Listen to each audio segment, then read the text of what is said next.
પછી જે નિવૃત્ત થઈ ગયેલા કર્મચારી જે બે આપણી વચ્ચે છે ઈ તથા હેલ્પર બહેનો, વાલીઓ, જે મારા સગર્ભા, ધાત્રી અને જે સ્ટુડન્ટ આવ્યા છે અત્રે બધાનું હું સ્વાગત કરું છું.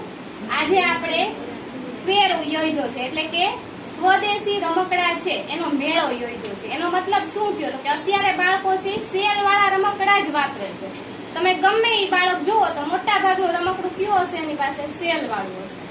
બરોબર, તો સેલ છે તો એ કઈ મફત તો આવતા નથી આપણે, તો એની પાછળ પણ શું થાય છે તો કે પૈસાનો વ્યય થાય છે.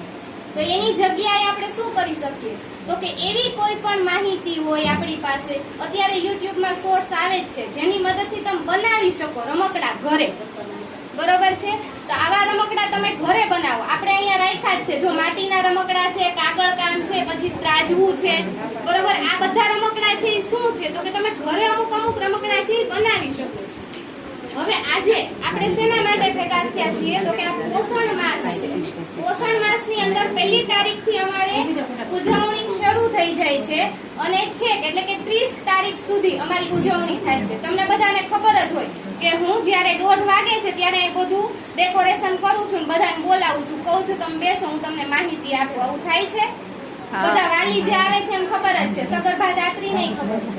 તો આ શું છે તો કે તમે અત્યારે જે જમો છો એ જમો છો એની અંદર કેટલા વિટામિન છે, કેટલા કેલ્શિયમ, પ્રોટીન, આ બધું છે એ બધું શેના માટે છે તો કે તમારા શરીરની તાકાત માટે. તમે જે કામ કરો છો એ કામ કરો છો તો એ કામ કરો એના માટે શું તો કે તમારે શક્તિ જોઈએ. શક્તિ ક્યાંથી મળે છે તો કે અલગ અલગ પ્રકારના ધાન્યોમાંથી. હવે અહીંયા જે સગર્ભા, ધાત્રી અને કિશોરી છે એને આપણે અલગ અલગ પેકેટો આપીએ છીએ. તમે બધા વાકેફ જ છો. દર મહિને હું બધાને પેકેટ આપું છું. બરોબર છે. હવે અહીંયા જે સગર્ભા છે એને આપણે પેકેટ આપીએ છીએ. બરોબર, તો સગર્ભાને આપણે માતૃશક્તિ જે અહીંયા આપીએ છીએ આ પેકેટ છે. બરોબર છે. આની અંદરથી ઘણી બધી વસ્તુઓ, આઈટમો બને છે.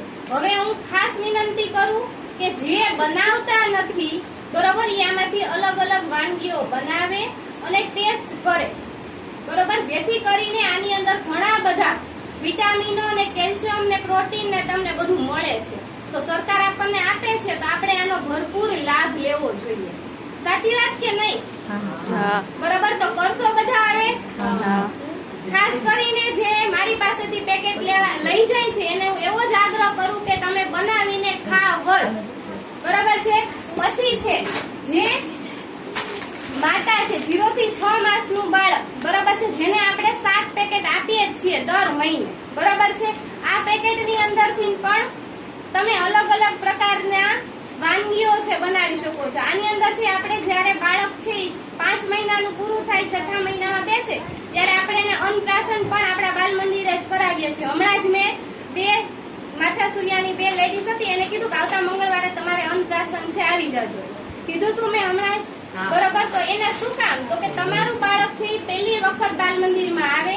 બાલ મંદિરમાં આવીને અમે એને જે એના શરીરને અનુકૂળ હોય એને ટેસ્ટમાં પચાવી શકે એવો, જે રાગ કરતા સેજ ઘાટો અને શીરા કરતા સેજ આછો એવો જે થીક વાળો જે પૌષ્ટિક આહાર છે એનું અમે સેવન પહેલી વાર કરાવીએ છીએ. જેથી કરીને બાળક છે એ શું કરે તો કે પહેલી વખત ખાય, ગળાની નીચે એને ઉતરે છે, પછી તમે તમારી ઘરે આનાથી બનાવીને એને ખવડાવો.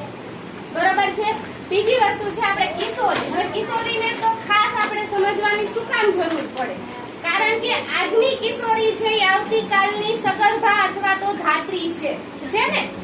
બરાબર, આજે જ આપણે કિશોરીનું હિમોગ્લોબિન અથવા તો પ્રોટીન, વિટામિન કાંઈ પણ આપણે ચેક નહીં કરાવીએ અથવા તો એનું વજન છે એ ઓછું હશે, એનિમિયાથી હશે, પીડાતી હશે એ બાળકી, તો શું થશે તો કે ઈ આવતીકાલની જ્યારે સગર્ભા બનશે ત્યારે એની અંદર એના બાળકને પૂરતું પોષણ મળશે નહીં. તો શું થશે તો કે બાળકનો વિકાસ નહીં થાય, સાથે સાથે માતા છે એનો વિકાસ પણ શું થાય, રૂંધાઈ જાય. જેથી કરીને 2 માંથી 1 છે ઈ 2 માંથી 1 ને કાં તો કોઈક રોગ થાય અથવા તો મૃત્યુ સુધી પણ આ જઈ શકે છે.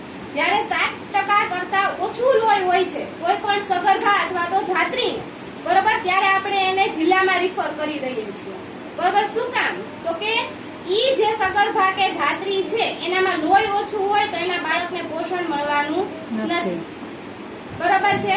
તો આની અંદરથી પણ ઘણી બધી વાનગીઓ બને છે.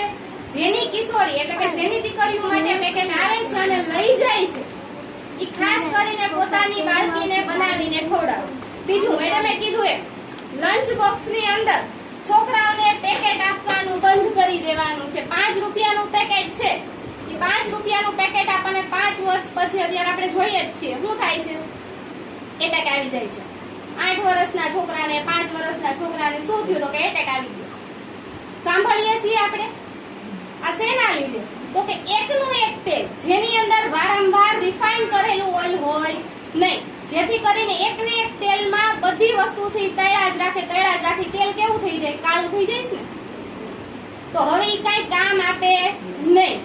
તો એવા તેલની અંદર તળેલી વસ્તુ છે એ આપણે ખાઈએ અથવા તો છોકરાઓને ખવડાવીએ તો શું થશે, તો છોકરું બીમાર જ પડવાનું છે. બરાબર છે. તો આજે આ 3 પેકેટની માહિતી. એના પછી MMY ની અંદર આપણે ચણાનું વિતરણ કરીએ છીએ. હમણાં જ આપણે 2 વર્ષ સુધીની આ જે માતા હતી એને આપણે આપ્યા ચણા. પહેલી સગર્ભા હતી એને ચણા મળે છે. તો તમે ચણાનો પણ આ તો લગભગ વાપરતા જ હશો. આ પેકેટની જ મારે ઇન્ફોર્મેશન આપવી પડે. આ તો કોઈ જવા નો દે. જવા દો છો, ખાવ છો ને તો વાંધો નહીં. પછી છે તેલ, આ કોઈ જવા દો છો નહીં ને તો વાંધો નહીં. તો હવે આ 2 વસ્તુ જેમ વાપરો છો એવી જ રીતે આ પેકેટ પણ વાપરો. દર 3 મહિને કે 4 મહિને સ્ટોક આવે છે એટલે જ્યારે સ્ટોક આવશે ત્યારે વિતરણ કરશું. એટલે એમ વારંવાર નો પૂછવું કે અમારા ચણા નથી આવ્યા, અમારા તેલ નથી આવ્યા. આવશે તો અમે 2-4 મહિનાનું તમને દઈ જ દઈએ.